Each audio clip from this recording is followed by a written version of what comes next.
بسم الله الرحمن الرحيم يا أيها الذين آمنوا لا تأكلوا أموالكم بينكم بالباطل إلا أن تكون تجارة عن تراض منكم ولا تقتلوا أنفسكم إن الله كان بكم رحيما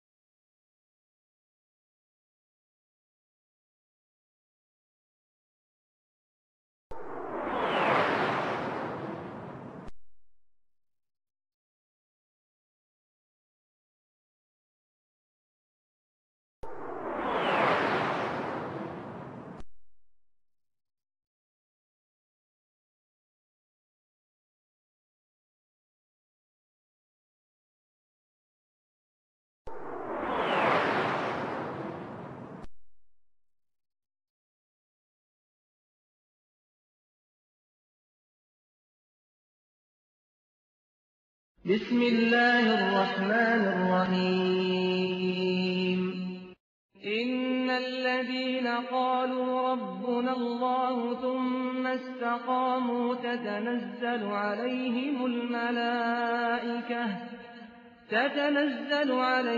الملائكة ألا تخافوا ولا تحزنوا وأبشروا بالجنة التي كنتم توعدون نحن أولياؤكم في الحياة الدنيا وفي الآخرة ولكم فيها ما تشتهي أنفسكم ولكم فيها ما تدعون نزلا من غفور رحيم یہ مسجد عبداللہ ابن مسعود انک کے اس بزم میں شیخ توصیف الرحمن راشدی آپ لوگوں کے سامنے خطاب فرمائیں گے۔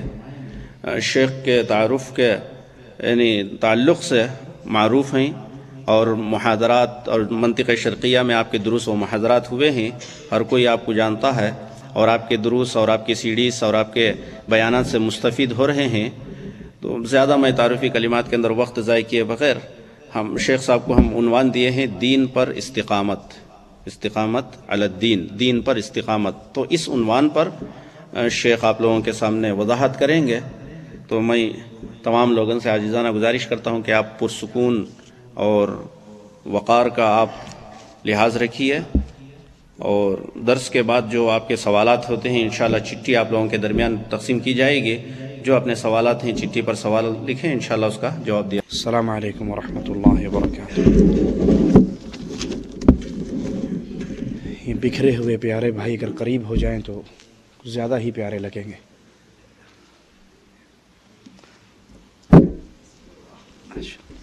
جو بوڑھے ہیں وہ دیواروں سے ٹیک لگا لیں، لیکن کو ابھی جوان ہونے کا کوئی تھوڑا سا بھی شک ہے تو وہ آگے ہو جائیں۔ جن بھائیوں کے جوال آن ہیں وہ اپنے جوال کو آف کر لیں۔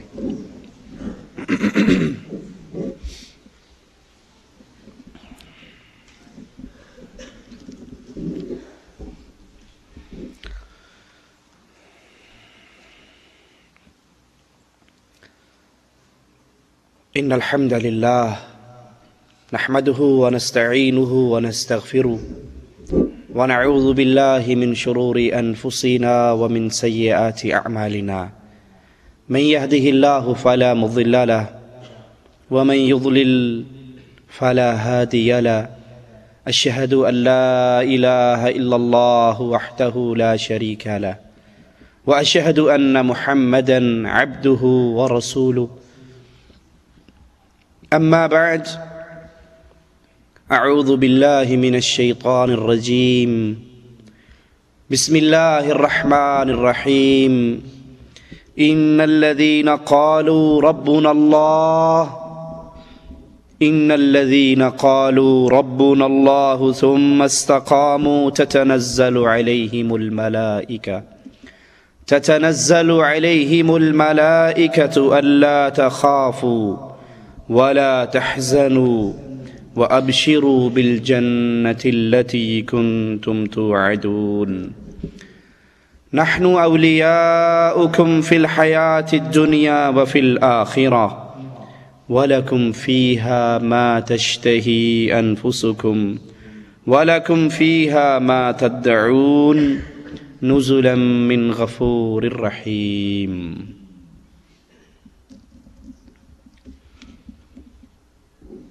باطل کا ہمیشہ سے یہ وتیرہ رہا ہے کہ جب دلائل کے میدان میں مار کھا جاتا ہے، مات ہو جاتا ہے، پھر ان کے پاس ایک ہی دلیل بچتی ہے، ایک ہی راستہ بچتا ہے، وہ کہتے ہیں ان کو مار ڈالو، ان کو قتل کر دو، یہ گستاخ ہیں، یہ بے ادب ہیں، یہ بے شرم ہیں، یہ بزرگان کے دین پر نہیں رہے۔ باطل دلائل کے سامنے لاجواب ہونے کے بعد ظلم و ستم کے پہاڑوں کو توڑتا ہے۔ جس طرح اہل باطل ہر دور کے اندر، آج نہیں، ہر دور کے اندر دلائل کی دنیا میں ہارنے کے بعد ظلم و ستم کی طرف بڑھتے ہیں، اہل ایمان کا وتیرہ رہا ہے کہ وہ اللہ کی دعوت دیتے ہیں، اس کے دلائل بیان کرتے ہیں، اور پھر جب کفار ظلم و ستم کے چکی کو چلاتے ہیں، اہل ایمان استقامت کا پہاڑ بن جاتے ہیں۔ اہل ایمان زبان حال سے کہتے ہیں جو تمہارے جی میں آتا ہے کر گزرو، جو تم کر سکتے ہو کر لو، تم ہماری دنیا کی زندگی کو برباد کرو گے، یہ نہیں سمجھتے کہ یہ ختم ہوتے ہی ہم ہمیشہ کے آرام میں چلے جائیں گے۔ جادوگر موسیٰ علیہ السلام کے مقابلے پر آتے ہیں اور آتے ہوئے جادوگری ہی سمجھتے ہیں۔ بادشاہ وقت سے کہتے ہیں اگر ہم جیت گئے تو ہمارے لیے کوئی انعام بھی ہے، لیکن جب دلائل و برہان سے پہچان جانتے ہیں کہ یہ جادوگری نہیں ہے، یہ تو اللہ کا بھیجا ہوا نبی ہے، ایمان لے آتے ہیں۔ فرعون کہتا ہے میری اجازت کے بغیر ایمان لے آئے ہو، میں تمہیں سولی پہ ٹانگ دوں گا، میں تمہارے اعضاء کو مخالف سمت میں کاٹ ڈالوں گا۔ وہ کہتے ہیں جو جی کرتا ہے کر لے، تو دنیا کی ہی زندگی کو ختم کرے گا۔ ارے بھلے آدمی، تو نہیں پہچانتا اہل ایمان کی جب دنیا کی زندگی ختم ہوتی ہے، انہیں ہمیشہ کی آخرت میں اللہ کی نعمتوں سے بھری ہوئی زندگی مل جاتی ہے۔ ابراہیم علیہ السلام جس کی سیرت پہ چلنے کا اللہ اہل ایمان کو حکم دیتا ہے، اپنے آخری نبی اور اس کے ساتھیوں کے لیے اسوہ حسنہ بناتا ہے، وہ اپنے باپ کے سامنے اللہ کی وحدانیت کے دلائل کو رکھتے ہیں۔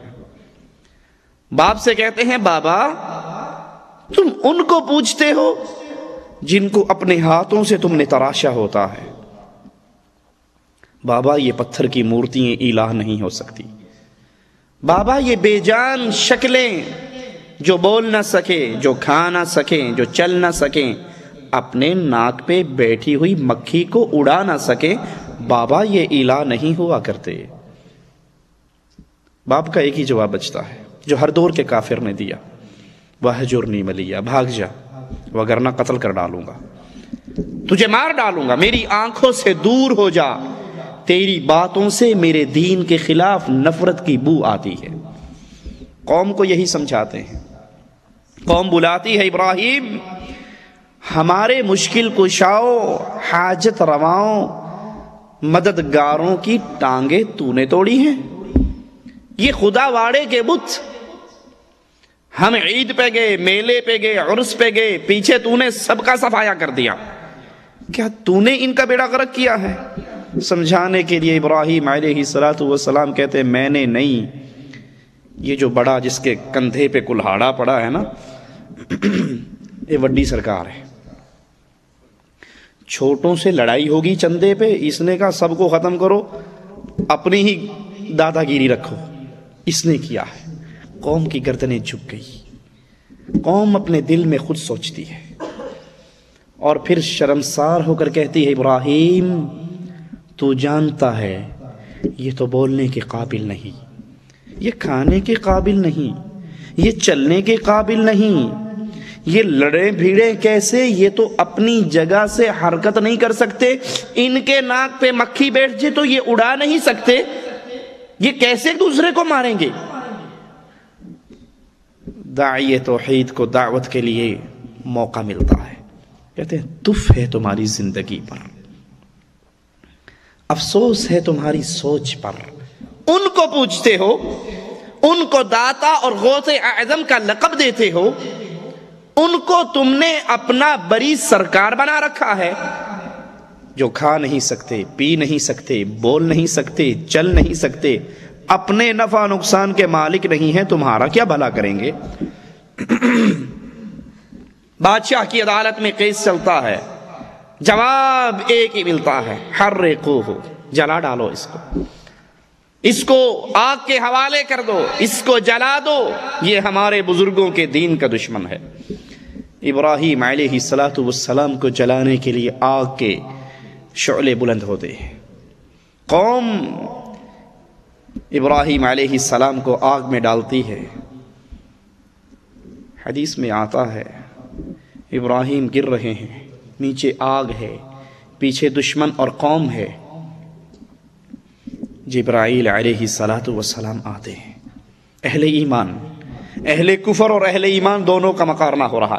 اہل کفر باطل ہمیشہ دلائل کے میدان میں ہارنے کے بعد لڑنے بھیڑنے مارنے مرنے پر آ جاتا ہے، وہ لاجواب ہو جاتا ہے تو پھر ظلم و ستم کے پہاڑ توڑتا ہے۔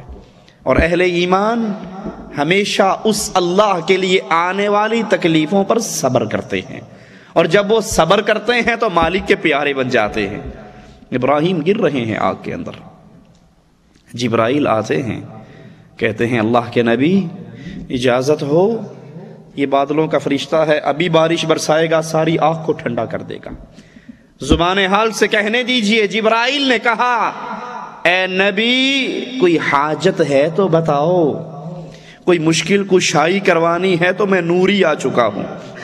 کہا حاجت تو ہے پر جبرائیل تجھ سے نہیں ہے، تیرے رب سے ہے، جس کے لیے میں گر رہا ہوں، جس کے لیے باپ کو چھوڑا، جس کے لیے قوم کو چھوڑا، جس کے لیے وطن کو چھوڑا، جس کے لیے بادشاہ سے ٹکر لی، جس کے لیے آگ میں گر رہا ہوں، میرے حال کو جبرائیل وہ تجھ سے بہتر جانتا ہے۔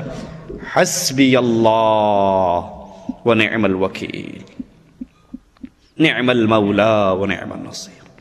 یہ دور فتنوں کا دور ہے، اس دور کے اندر ضرورت ہے ابراہیم کی سیرت کو یاد کریں۔ ہم یہاں پر ایمان لے آتے ہیں، توحید کو سمجھ آتے ہیں، ہمیں اس توحید کو سمجھنے ماننے اس پر چلنے کی وجہ سے اپنے ملکوں میں تکلیفوں کا، مصیبتوں کا، دکھوں کا سامنا کرنا پڑتا ہے، تو پھر ان دکھوں کے اندر آ کر ہم اپنی ہمت ہار جاتے ہیں، ہم تھک جاتے ہیں، اپنے اس دین سے واپس اپنی ایڑیوں پر پھر جاتے ہیں، تو یاد کرو ابراہیم اکیلے ہیں، باپ سے بھی ٹکر لی، قوم سے بھی ٹکر لی، بادشاہ سے بھی ٹکر لی، اور قوم نے جب آگ میں گرایا، جبرائیل آ رہے ہیں، کہہ رہے ہیں کوئی ضرورت ہے، کوئی حاجت ہے تو بتائیے، ہم پورا کرنے کے لیے تیار ہیں۔ استقامت کا پہاڑ ابراہیم علیہ السلام ان لمحات کے اندر بھی عرش والے کی طرف اشارہ کر کے کہتا ہے حسبنا اللہ۔ لیکن غور کیجئے، جب اللہ کے لیے توحید کو سمجھا جائے، جب اللہ کے لیے دین اسلام پر عمل کیا جائے، جب اللہ کے لیے تکلیفیں آئیں اور بندہ صبر کرے، کیا اللہ ایسے بندے کو ضائع کر دیتا ہے؟ کیا اس کی محنتیں بیکار چلی جاتی ہیں؟ نہیں لوگو، تاریخ نے عجیب منظر دیکھے۔ ابراہیم گر رہے ہیں، آگ ہے، آگ کا کام جلا ڈالنا ہے، اور جب یہ مالک کے لیے اس آگ میں آ رہا ہے تو عرش والا پورے قانون کو بدل دیتا ہے، کہتا ہے یا نار کونی، اے آگ ڈیوٹی تو تیری جلانے کی تھی، پیدا تو تجھے جلانے کے لیے کیا تھا، آج تیرے اندر وہ آ رہا ہے جو میری توحید کا ڈنکا دنیا والوں کو سنا کر آیا ہے، اس کے لیے گلے گلزار بن جا، اس کے لیے امن اور شانتی والا باغ بن جا۔ یہ استقامت ہے۔ پوری دنیا سے ٹکر لی جا سکتی ہے، پوری دنیا کو چھوڑا جا سکتا ہے، پوری دنیا سے دشمنی مول لی جا سکتی ہے، پوری دنیا کی ناراضگی برداشت ہو سکتی ہے، سب سے منہ موڑا جا سکتا ہے، عرش والے سے دوستی توڑی نہیں جا سکتی۔ پھر مالک قانون کو بدل ڈالتا ہے اور اس اکیلے ابراہیم کے بارے میں کہتا ہے کان امہ، اور لوگوں وہ ابراہیم تمہیں اکیلا ہی نظر آتا ہے، عرش والے کا اگر کلام سنو وہ اکیلا اللہ کے ہاں پوری امت کے برابر۔ کیوں؟ توحید کو سمجھے، آمنت باللہ ثم استقم، اللہ کی توحید کو جانا پھر ڈٹ گئے، پھر یہ نہیں سوچا بیگم ناراض ہو جائے گی، پھر یہ نہیں سوچا ماں ناراض ہو جائے گی، پھر بیوی کے لیے اللہ کے دین کو ترک نہیں کیا۔ صحابی آتے ہیں، گھر میں داخل ہوتے ہیں، ماں اس کو دیکھ کر کہتی ہے تو میرا اکلوتا بیٹا ہے، تیری اور میری محبت بڑی عجیب ہے، عرب کے اندر ہماری محبت کی مثال دی جاتی ہے، تو نے محمد علیہ السلام کے دین کو قبول کر لیا، اب یا دین محمد کو ترک کر دے، یا میں ریت میں لیٹ رہی ہوں، ریت میں ایڑیاں رگڑوں گی، کھانا نہیں کھاؤں گی، پانی نہیں پیوں گی، سائے میں نہیں بیٹھوں گی، ریت میں ایڑیاں رگڑتی رہوں گی، مر جاؤں گی۔ عرب والے تجھے ماں کا قاتل کہیں گے، اس نے ماں کو مروایا۔ اب ماں کی ممتا ہے، ادھر محمد کریم کا پیار ہے صلی اللہ علیہ وسلم، ماں کی ممتا ہے، ادھر اسلام اور دین پر استقامت کا پہاڑ ہے، ادھر ماں کی ممتا ہے، ادھر عرش والے کی محبت ہے۔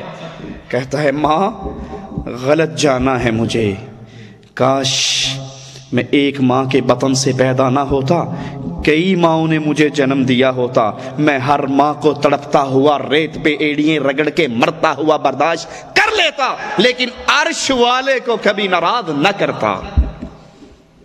اللہ کے دین کو اگر سمجھ چکے ہو، لا الہ الا اللہ کی دعوت کو اگر آپ نے سمجھ لیا ہے کہ اس لا الہ الا اللہ کا تقاضا یہ ہے کہ اللہ کے علاوہ نہ کوئی مشکل کشا ہے، نہ حاجت روا ہے، نہ بگڑی بنانے والا ہے، نہ رزق دینے والا ہے، نہ خزانے دینے والا ہے، نہ اولاد دینے والا ہے، نہ شفا دینے والا ہے، نہ مصیبتیں دور کرنے والا ہے، نہ مقدموں سے نجات دینے والا ہے، نہ جیلوں سے چھٹکارا دینے والا ہے، نہ کسی کے لیے سجدہ جائز ہے، نہ رکوع جائز ہے، نہ کسی کی قبر کا طواف جائز ہے، نہ کسی کو پکارنا جائز ہے، نہ کسی سے مانگنا جائز ہے، نہ کسی پر بھروسہ جائز ہے، نہ کسی سے امید لگانا جائز ہے، نہ اللہ والی محبت کرنا جائز ہے، نہ اللہ والا خوف کرنا جائز ہے۔ اگر اس کو سمجھ لیا، اگر دل کی گہرائیوں میں اتر آیا یہ عقیدہ، اب یہ چمڑی ان ہڈیوں سے جدا تو ہو سکتی ہے، ایمان والا اپنی توحید کے راستے سے پیچھے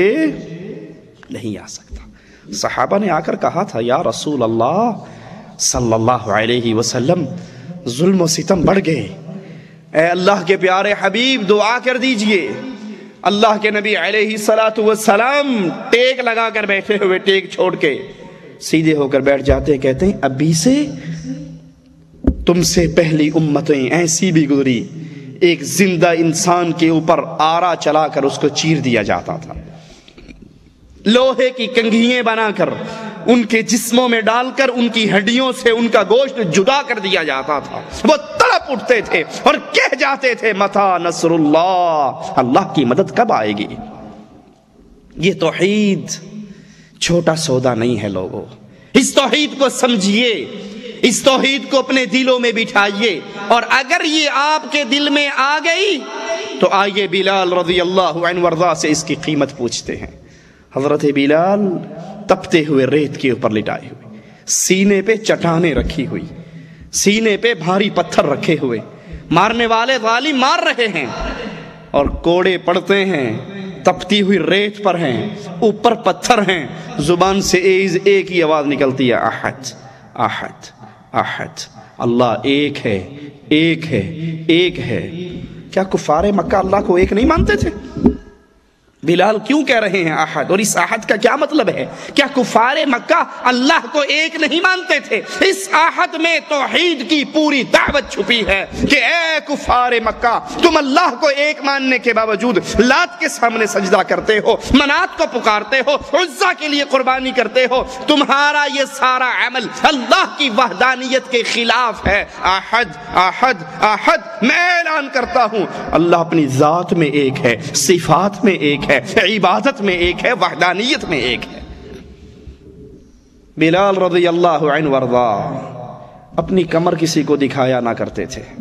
عمر رضی اللہ عنہ وارضا کہتے ہیں بلال اپنی کمر تو دکھاؤ، توحید کی قیمت پوچھنی ہے تو ان سے پوچھئے جنہوں نے اس دین کو کمایا ہے، جنہوں نے اس دین کو خریدا ہے۔ مثال سے سمجھ لو، ایک آدمی خون پسینے کی محنت سے 4 5 10 ہزار ریال خرچ کرتا ہے، کیا خیال ہے پھر اس کو اڑا دے گا، اللہ تلنگوں کے اندر ضائع کر دے گا پیسوں کو؟ جس نے خود اوور ٹائم کر کے محنت کر کے پیسے اکٹھے کیے ہیں وہ ان پیسوں پر نگران بنے گا، سوچتے ہوئے خرچ کرتے ہوئے 10 دفعہ سوچے گا۔ اور جس کو باپ کی وراثت ملی ہو، جس کو ماں باپ کی طرف سے کچھ مل گیا ہو، وہ اپنے دوستوں کو بھی کھلائے گا، یاروں کو بھی کھلائے گا، اڑائے گا، ضائع بھی کرے گا، یاروں میں ادھار بھی بانٹ دے گا، مانگنے والوں کو بھی عطا کرتا جائے گا۔ کیوں؟ کیونکہ اس نے یہ جائیداد کمائی نہیں ہے، اس نے یہ جائیداد کمائی نہیں ہے۔ اس جائیداد کے حصول کے لیے دوپہر کے تپتے ہوئے سورج کے نیچے اس کے ماتھے سے پسینہ نہیں گرا ہے، اس نے محنت نہیں کی، اب وہ اس کی قدر بھی نہیں جانتا۔ اسلام کی قدر پوچھنی ہے تو ان سے پوچھئے جنہوں نے اس کو کمایا ہے، جنہوں نے اس کو خریدا ہے، جنہوں نے اس کے لیے اپنی دنیا کی ہر چیز کو قربان کر ڈالا۔ بلال عمر کو اپنی کمر دکھاتے ہیں، حضرت عمر بلال کے پیراہن میں ہاتھ ڈالتے ہیں اور چیخ مار کے باہر نکال لیتے ہیں۔ بلال تپتے ہوئے سنگریزوں پہ لیٹ لیٹ کر، اس کی کمر سے گوشت نام کی چیز ختم ہوگی، ہڈیوں کا پنجر بن گیا۔ عمر کہتے ہیں بلال تو نے یہ سب کچھ کیوں برداشت کیا؟ جواب سنیے حضرت بلال رضی اللہ عنہ وارضا کا، ان کے جذبات کی ترجمانی ان الفاظ میں کی جا سکتی ہے۔ پوچھتے ہیں امیر المؤمنین بلال تو نے یہ سب کچھ کیوں برداشت کیا؟ وہ زبان حال سے جواب دیتے ہیں عمر سانس آئے یا نہ آئے گزارا ہو سکتا ہے، کھانے کو ملے یا نہ ملے گزارا ہو سکتا ہے، پہننے کو ملے یا نہ ملے گزارا ہو سکتا ہے، پینے کو ملے یا نہ ملے گزارا ہو سکتا ہے، دنیا کی نعمتیں رہیں یا نہ رہیں گزارا ہو سکتا ہے، زندہ رہوں یا مر جاؤں برداشت ہو سکتا ہے۔ عمر اگر توحید نہ رہے تو گزارا نہیں ہو سکتا۔ جنہوں نے مکے کی گلیوں میں توحید کو کمایا، اور پھر آقا نے آ کر کہا تھا بلال کیا عمل کرتے ہو، کیا عمل کرتے ہو؟ جنت میں چل رہا تھا، تیری جوتیوں کی آواز جو دنیا پہ آتی تھی میں رب کی جنت میں سن رہا تھا۔ جنہوں نے اللہ کی توحید کو کمایا، جنہوں نے اللہ کی توحید کے لیے ماں باپ سے جنگ کی، جنہوں نے اللہ کی توحید کے لیے قوم، برادری، معاشرے، وطن سے جنگ کی، پھر ان کا نتیجہ کیا نکلتا ہے کہ پھر رسول علیہ السلام ان کے دنیا پہ چلتے ہوئے جنت کے سرٹیفکیٹ عطا کر دیتے ہیں۔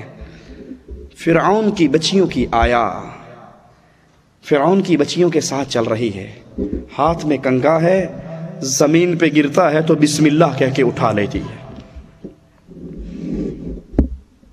فرعون کی بچی کہتی ہے بسم اللہ، تو نے اللہ کا نام لیا، یعنی میرے باپ کو تو رب مانتی ہے، اس کو کہتی ہے اس کے نام سے تو نے اٹھایا ہے؟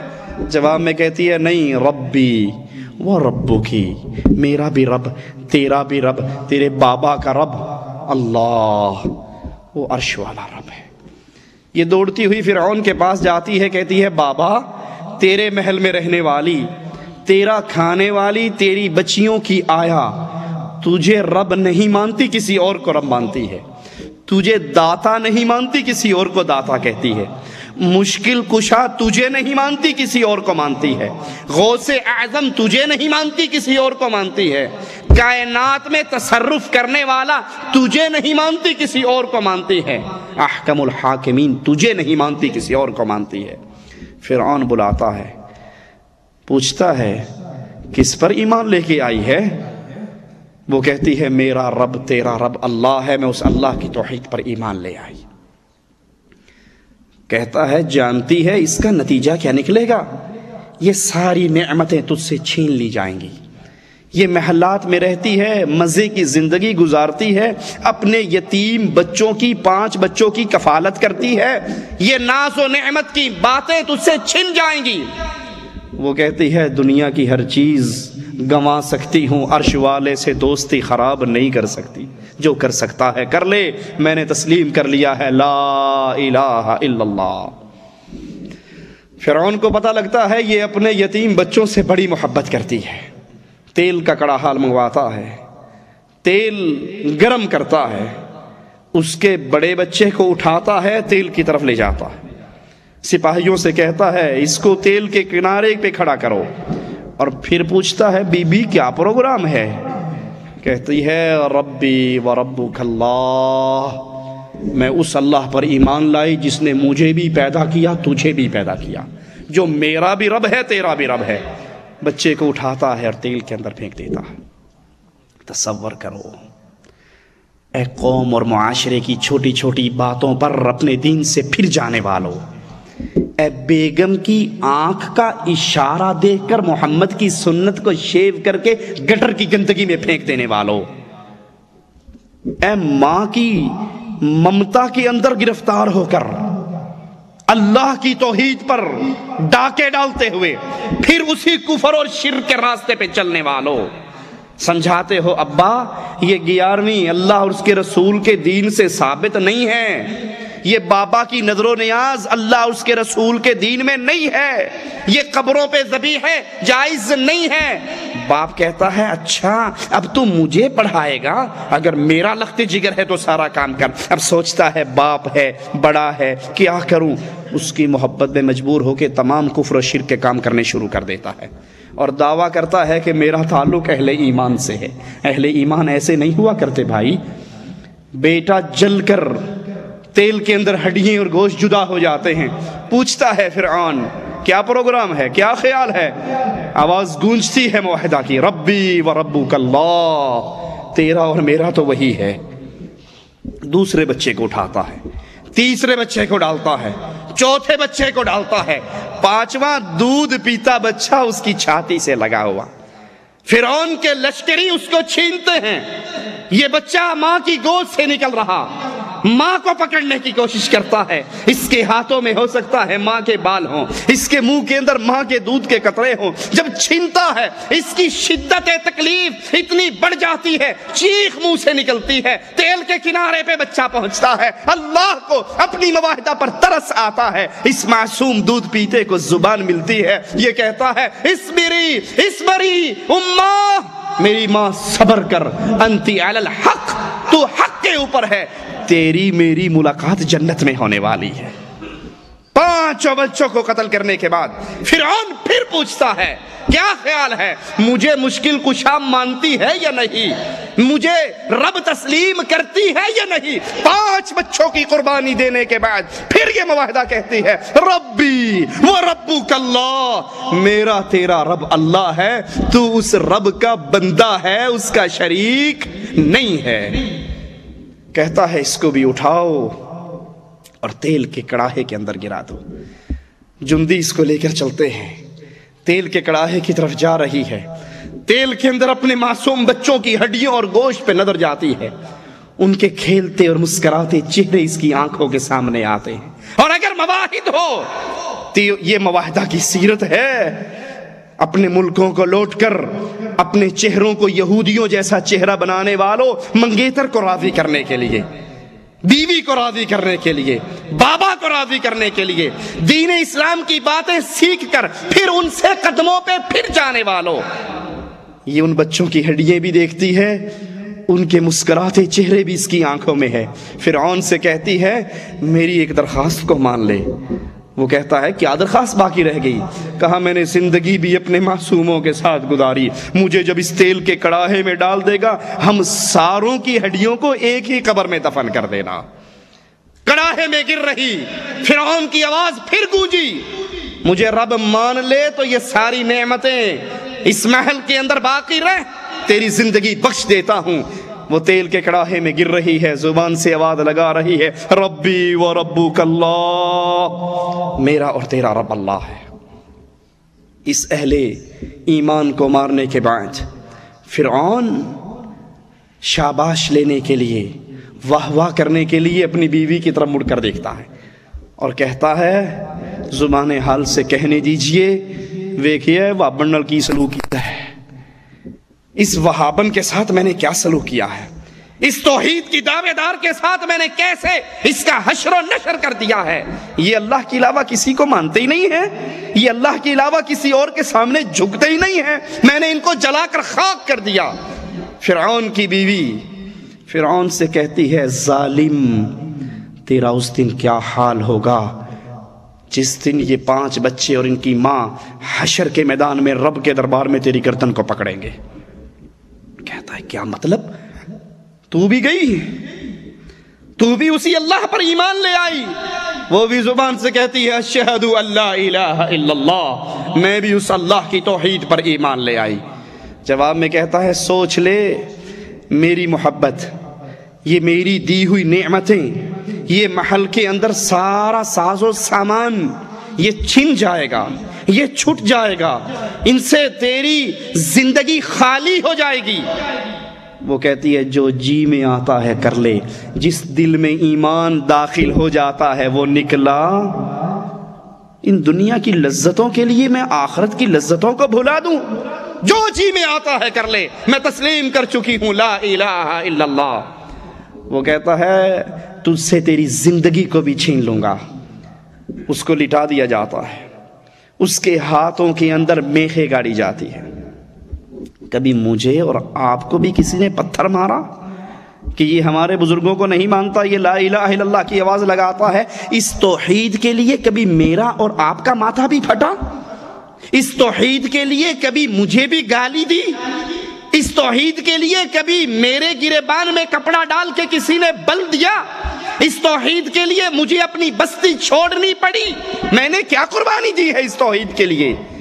قربان یہ نہیں دی، سیکھی نہیں ہے، قیمت ادا نہیں کی۔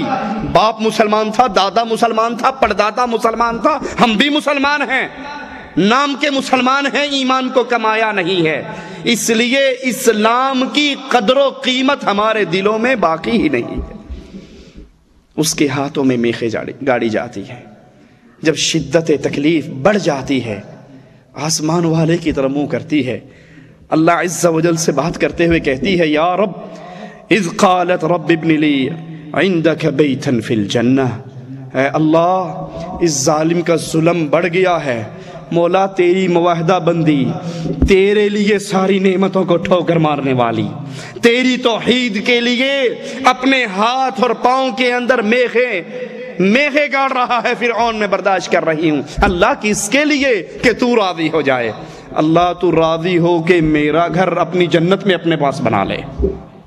وَنَجِّنِي مِن فِرْعَوْنَ، اللہ اس فرعون سے مجھے نجات دے دے، اس کے کفر و شرک سے مجھے نجات دے دے، اس ظالم قوم سے مجھے نجات دے دے۔ جب تکلیف بڑھتی ہے توحید کے لیے قربانی دینے والی، استقامت کا پہاڑ بڑھ جانے والی، اللہ کو اپنی بندی پہ ترس آتا ہے، یہ آسمان کی طرف منہ کرتی ہے، مالک جنت اور اس کے درمیان پڑے ہوئے ہر پردے کو ہٹا کر اس کا گھر اس کا دنیا میں دکھا دیتا ہے، اس کے چہرے پہ مسکراہٹ کھیلتی ہے۔ فرعون کہتا ہے انظروا الی ہذہ المجنونہ، اس پاگل مجنونہ کو دیکھو، اس کا دماغ خراب ہے، میں اس کے ہاتھ میں میخیں گاڑ رہا ہوں، یہ مسکرا رہی ہے۔ وہ ظلم کے پہاڑ توڑنے والا نہیں جانتا کہ اللہ نے اس کا گھر دنیا میں اس کی جنت اس کو دکھا دی ہے۔ یہ ہے ایمان کو سمجھنے کے بعد پھر اس پہ قائم رہنے والی ہے۔ حضرت سمیہ کا واقعہ میرے اور آپ کے لیے نور کا مینارہ ہے۔ اگر سمجھنا چاہیں، اگر زندگی میں انقلاب لانا چاہیں، کلمہ پڑھ لیتی ہے مسلمان ہو جاتی ہے، ابو جہل آتا ہے، مارتا ہے، ظلم و ستم کے سارے پہاڑ توڑ ڈالتا ہے۔ تصور کیجئے زندہ عورت کی ٹانگ ایک اس اونٹ سے باندھ دیتا ہے، ایک اس اونٹ سے باندھ دیتا ہے، برچھی مار کر اونٹوں کو دوڑا دیتا ہے۔ یہ لا الہ الا اللہ کہنے والی عورت جسم کے 2 ٹکڑے ہو جاتے ہیں، جسم کے 2 ٹکڑے ابو جہل کر دیتا ہے، لیکن اس کی زبان سے لا الہ الا اللہ کے جملے کو جدا نہیں کر سکتا۔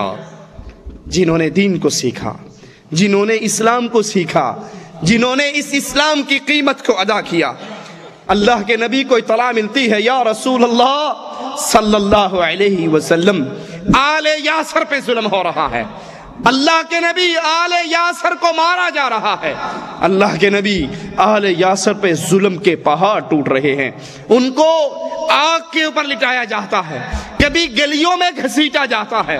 اللہ کے نبی آتے ہیں، آل یاسر کے پاس ٹھہرتے ہیں اور ان کو ایک ہی جملے کے اندر ان کے سارے غموں کو دور کر جاتے ہیں۔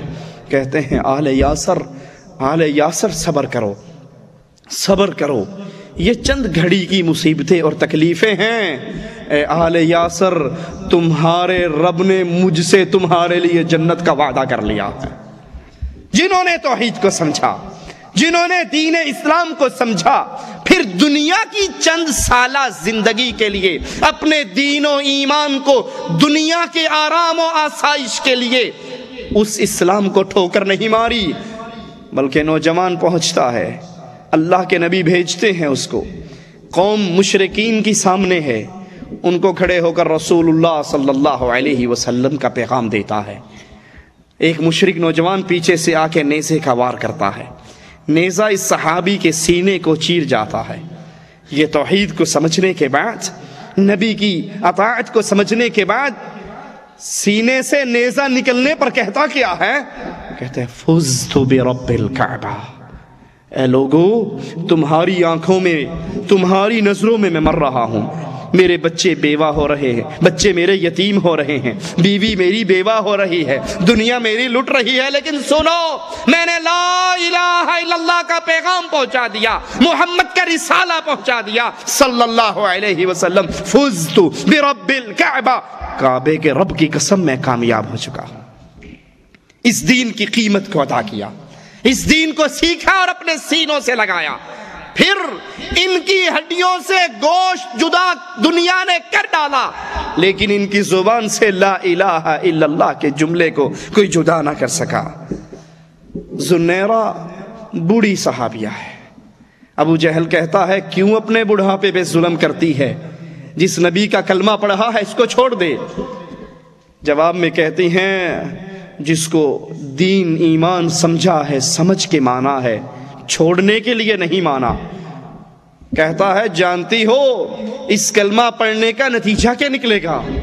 کہا جانتی ہوں تو میری دنیا کی زندگی کو برباد کرے گا، ادھر میری زندگی دنیا کی ختم ہوگی، ادھر جنت کی زندگی شروع ہو جائے گی۔ گرم سلائیں لا کر، لوہے کی سلاخیں لا گرم کر کے ابو جہل اس بڑھیا کی آنکھوں میں پھیر دیتا ہے، اس کی بینائی چھین لیتا ہے، لیکن اس کی زبان سے لا الہ الا اللہ کی دعوت کو نہیں چھین سکتا۔ حضرت خبیب رضی اللہ عنہ وارضا، میرے نبی کے صحابی، کفار ان کو گرفتار کر لیتے ہیں، پکڑ لیتے ہیں، مشرکین مکہ باہر نکلتے ہیں حضرت خبیب کو لے کر تاکہ اس کو میدان کے اندر کھڑا کر کے شہید کیا جائے۔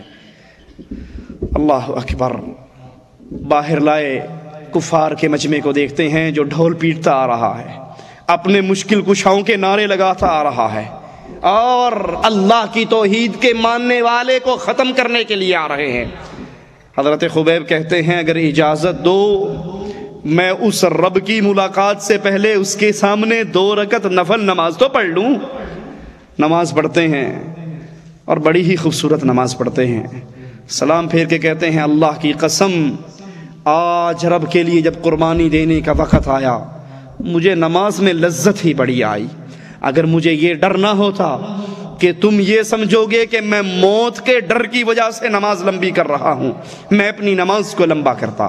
کفار اس صحابی کو ٹانگ دیتے ہیں، اس کے جسم کے ایک ایک انگ کو کاٹتے ہیں، ہاتھ کو کاٹتے ہیں، بازو کو کاٹتے ہیں، پاؤں کو کاٹتے ہیں، ایک ایک انگ، اور ہر انگ کے کاٹنے پہ سوال کرتے ہیں خبیب تیرا چھٹکارا ہو سکتا ہے، تجھے اس عذاب سے نجات مل سکتی ہے ایک صورت میں، تو صرف اپنی زبان سے یہ کہہ دے کاش میں امن و سکون میں ہوتا اور میری جگہ پہ آج محمد کو قتل کیا جاتا صلی اللہ علیہ وسلم۔ اگر تو اپنی زبان سے صرف یہ جملے کہہ دے ہم تجھے چھوڑ دیں گے، نجات دے دیں گے، صرف یہ کہہ دے کاش آج میری جگہ پہ محمد الرسول اللہ ہوتے اور میں آرام اور سکون کی زندگی گزار رہا ہوتا۔ کہنے لگے ظالمو تم کیا کہتے ہو، اللہ کی قسم میں تو یہ برداشت نہیں کرتا، میں اپنے بیوی بچوں میں ہوں، میں آرام اور سکون کی زندگی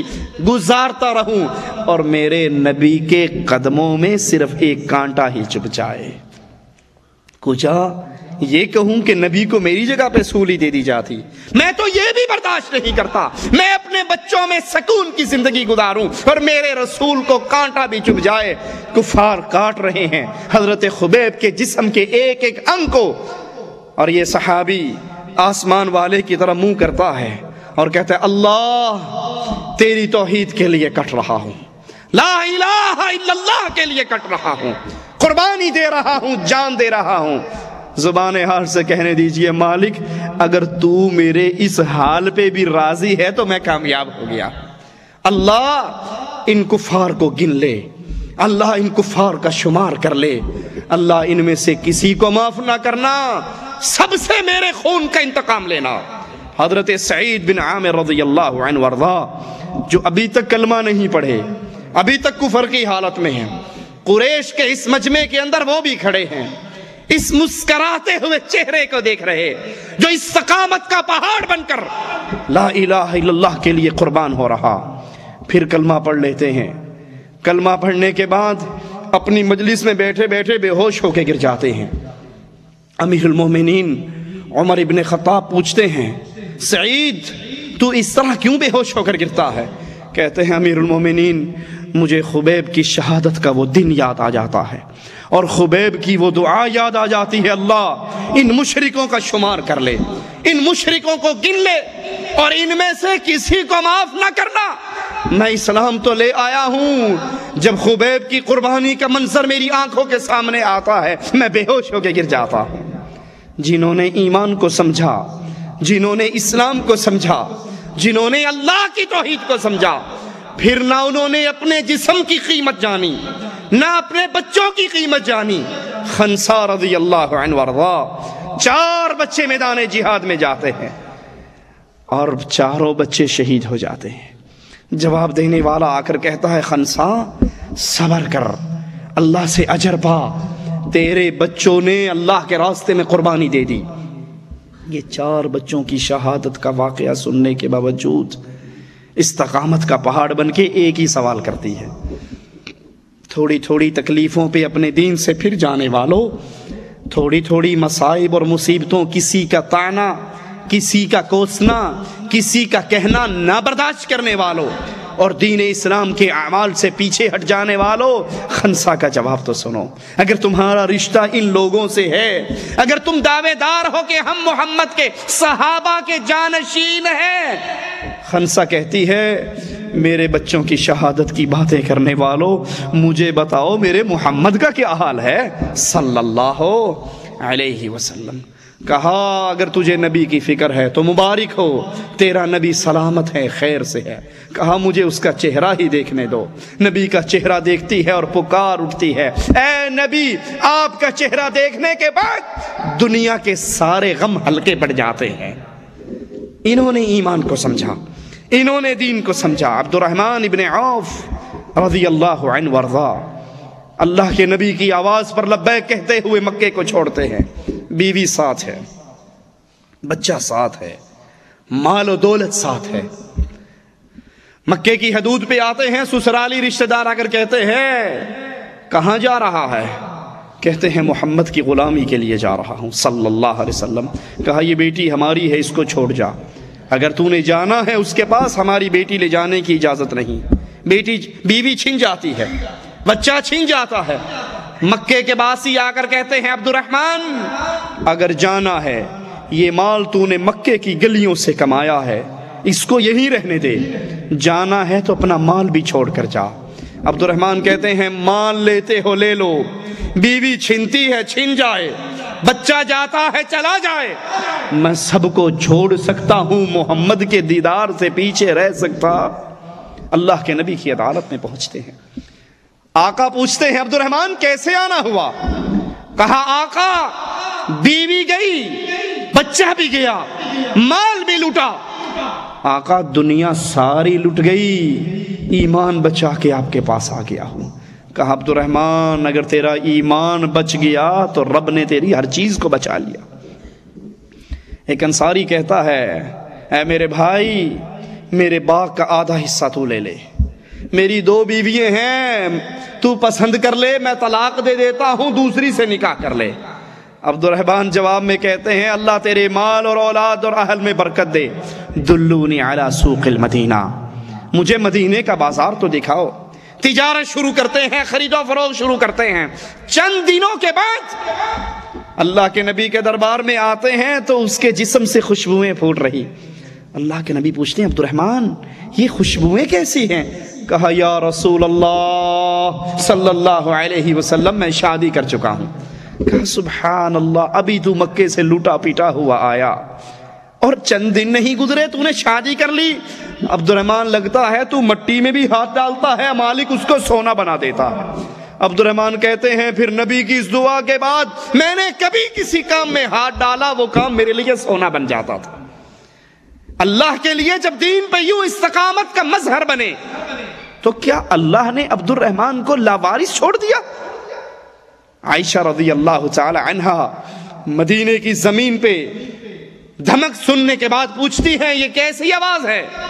جواب دینے والا کہتا ہے ماں آج عبد الرحمن ابن عوف کا اونٹوں سے مال سے لدا ہوا اونٹوں کا قافلہ تجارت کا پہنچا ہے، اتنے اونٹ اتنا مال کہ ان کے مدینے میں چلنے سے زمین میں دھمک پیدا ہوتی ہے۔ ماں کہتی ہے عبد الرحمن کتنا خوش نصیب ہے، اس کا کیا حال ہوگا جس دن یہ رب کی جنت میں چھلانگے مارتا ہوا جائے گا، اچھلتا کودتا ہوا جائے گا۔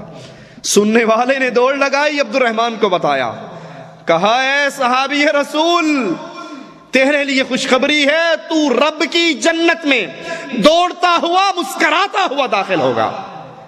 قافلہ تجارت کو چھوڑتے ہیں، ماں کے پاس حاضر ہوتے ہیں، مومنوں کی ماں عائشہ رضی اللہ تعالی عنہا، مومنوں کی ماں، اور جو اس کو ماں نہیں مانتا اہل ایمان اس کو مومن نہیں مانتے۔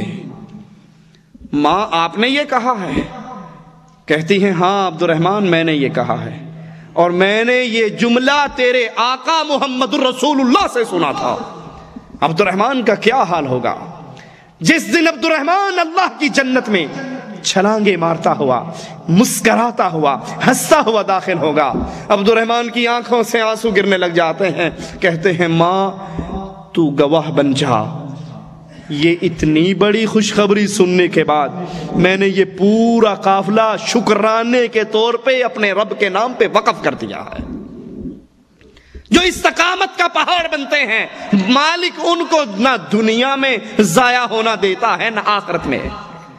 ان کی موت کا جب وقت آتا ہے تتنزل علیہم الملائکہ، آسمان سے فرشتے اترتے ہیں، آسمان سے فرشتے اترتے خوشخبری دیتے ہیں، جواب میں کہتے ہیں مبارکباد کے مستحق ہو، تمہارے لیے اس جنت کا وعدہ ہے، تمہارے لیے اس جنت کا اعلان ہے جس کا رب نے تم سے وعدہ کیا تھا۔